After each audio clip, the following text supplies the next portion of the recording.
உலகத்தில் இருக்கிற எல்லா உயிரினங்களையும் படைத்தல், காத்தல், அழித்தல் அப்படின்னு மும்மூர்த்திகளும் நமக்காகவே நம்ம கர்மவினைக்கு ஏற்ப நம்மளை இப்பிறவியில் வழிநடத்துகிறதா இந்து மதம் நமக்கு சொல்லுது.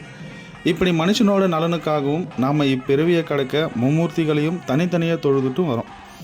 அப்படி இருக்க மும்மூர்த்திகளையும் ஒரே இடத்துல, அதுவும் ஒருவருக்குள்ளேயே இருந்து நமக்கு அருள் தர தெய்வம் யாருன்னு தெரியுமா? வேறு யாரும் இல்லை, நம்மளோட முருகப்பெருமான் தான். இதை நான் சொல்லலை, அருணகிரிநாதர் தன்னோட திருப்புகழ் பாடும்போது பழமுதிர்ச்சோலை ஆண்டவனை பார்த்து இந்த தகவலை பாடும்போது நமக்கு அழகாக எடுத்து சொல்கிறார்.